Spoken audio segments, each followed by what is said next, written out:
પ્રભુ ઈસુના શિવંત અને પ્રેમાળ પવિત્ર ત્રિએક નામમાં વાલા ભાઈઓ અને બહેનો, આપ સર્વને હું લોગોસ બાઇબલ સ્ટડી તરફથી પ્રેમી સલામ પાઠવું છું.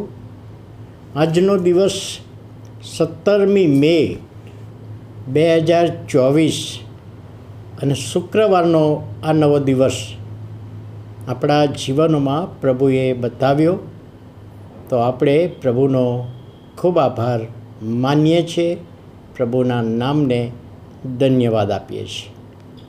આજનું પ્રોમિસ આપણે ગીતશાસ્ત્ર 39મો અધ્યાય અને પહેલી કલમ, દાઉદનું આ ગીતશાસ્ત્ર 39 અને પહેલી કલમ. હું મારી જીભે પાપ ન કરું, હું મારું મુખ લગામથી કબજે રાખીશ. જનરલ કેટેગરીનું આ ગીત છે. તેમાં દાઉદ પોતાના જીવનમાં નિર્ણય જાહેર કરે છે. બે પ્રકારના નિર્ણયો કરે છે અને બંને પ્રકારના નિર્ણયમાં બે જુદા જુદા સંબંધો સાચવવાની વાત છે, જુદા જુદા સંબંધો રાખવાની વાત છે. ઘણી બધી વખતે મોટાભાગે નવા વર્ષે આપણામાંના ઘણા બધા જે પ્રોમિસ પ્રભુને આપે છે, નિર્ણય કરે છે અને નિર્ણય થોડો સમય ટકે છે, પછી એ ભૂલી જવાય છે કે જાણી જોઈને એ નિર્ણયને આપણે તોડી નાખીએ છીએ, પડતો કરીએ છીએ અથવા આળસમાં જવા દઈએ છીએ કે કંટાળી જઈએ છીએ, એવું બનતું હોય.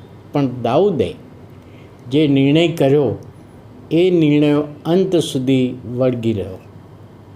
પહેલો નિયમ છે, હું મારી જીભે પાપ ન કરું. આ જે પાપ નહીં કરવાની બાબત એ ઈશ્વર સાથેનો સંબંધ બતાવે છે. પાપ નહીં કરવાની બાબત, ઈશ્વર સાથેનો સંબંધ હું જાળવી રાખીશ. ઈશ્વર મારો ઉત્પન્નકર્તા છે, મારો પ્રભુ છે, મારો દેવ છે, મને બચાવનાર છે, મારો મજબૂત ગઢ અને કિલ્લો છે. એની સાથે હું સંબંધ રાખીશ અને મારી જીભને પાપ કરવાથી દૂર રાખીશ. હવે આ નિર્ણય કરવો એ સહેલો નથી. જીભ દ્વારા તો કેટલા બધા પાપ કરી શકાય છે. લોકો જીભ દ્વારા જે પાપ કરે છે, હાનું હા અને નાનું ના, હા કહ્યું હોય ને પછી ના કહે, ના કહ્યું હોય ને હા કહે, આખું પણ એ કહે છે. અને અહીં આગળ લખે છે કે જુઠ્ઠું બોલવાનું પાપ એ પણ જીભ દ્વારા જ થાય છે.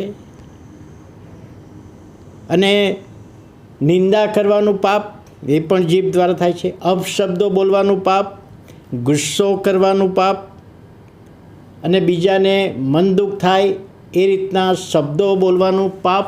એટલે જીભ દ્વારા ઘણી બધી રીતે આપણે પાપ કરી બેસીએ છીએ. અને એટલા માટે એમ પણ કહી શકાય કે પ્રાર્થના નહીં કરવાનું પાપ, એ જીભ દ્વારા પ્રાર્થના કરીએ છીએ, પ્રભુની સ્તુતિ આરાધના કરીએ છીએ અને નથી કરતા તો આપણે પાપ કરીએ છીએ. સમુએલે પણ એક વખતે કહ્યું ને કે હું પ્રાર્થના નહીં કરવાનું પાપ કરી ના બેસું. એટલે અહીં આગળ દાઉદ કહે છે કે હું મારી જીભે પાપ ના કરું. એ પહેલો નિર્ણય, ઈશ્વર સાથેનો સંબંધ. અને બીજો નિર્ણય કહે છે, હું મારું મુખ લગામથી કબજે રાખીશ. હવે અહીં આગળ પોતાના મુખને કબજે રાખવાની બાબત છે. અહીં આગળ કયો સંબંધ છે? અહીં આગળ લોકો સાથેનો સંબંધ, પાડોશી સાથેનો સંબંધ, ઘરના વ્યક્તિઓની સાથેનો સંબંધ. ઘણી બધી વખતે આ સંબંધ બગાડી બેસીએ છીએ. લોકોને, પાડોશીને, આપણા ઉચ્ચ અધિકારીઓને, આપણા મિત્રોને, બહેનપણીઓને સંબંધ બગાડી દઈએ છીએ. તો અહીં કહે છે મારી મુખે હું લગામ રાખીશ. અને બાઇબલના વચન પ્રમાણે કે ઘણી બધી વખતે આપણે મુખમાંથી બોલી નાખીએ છીએ અને લોકોને મન દુઃખ થતું હોય. જો ગીતશાસ્ત્ર 141 અને 3જી કલમ, મારા મોઢા પર ચોકી રાખ એવું દાઉદે પ્રાર્થના કરી. મેં તો નિર્ણય કર્યો જ છે, દાઉદ કહે છે, મેં તો નિર્ણય કર્યો જ છે કે મારા મુખને હું લગામથી કબજે રાખીશ. પણ એ દાઉદ પ્રભુને, યહોવાને પ્રાર્થના કરે છે કે મારા મોઢા પર તું લગામ રાખ. એટલે મારે શું બોલવું અને શું ના બોલવું એ તું મને બતાવ.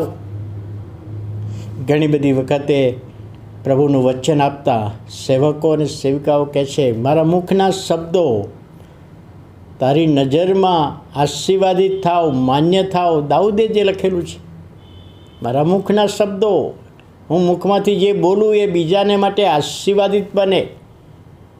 તો અહીં આગળ દાઉદનો જે 2 પ્રકારનો નિર્ણય, હું મારી જીભે પાપ ના કરું અને મારું મુખ લગામથી કબજે રાખીશ. અને 2 નિર્ણયો જો આપણે પણ કરીએ છીએ તો પ્રભુનો આશીર્વાદ આપણી સાથે રહેશે, એ આપણને પ્રોમિસ પણ આપ્યું છે.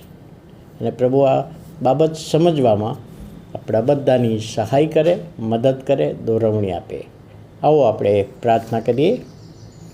વાલા પ્રભુ, અમે તમારો આભાર માનીએ છીએ આજે નવા દિવસની ભેટને માટે અને દાઉદના જીવનમાં જે કરેલા 2 નિર્ણયો, 2 સંબંધો, પ્રભુ તમારી સાથેનો સંબંધ અને લોકો સાથેનો સંબંધ સાચવવાને માટે જે 2 નિર્ણયો કર્યા, અમારા જીવનોમાં અમે એવા નિર્ણયો કરી શકીએ એ માટે સહાય માગીએ છીએ. અત્યાર સુધી કોઈક રીતે અમે ભૂલ કરી છે તો ક્ષમા માગીએ છીએ અને તમારા હાથોમાં સોંપાઈએ છીએ. ઈસુ પ્રભુના નામે સાંભળો અને માન્ય કરો. આમેન.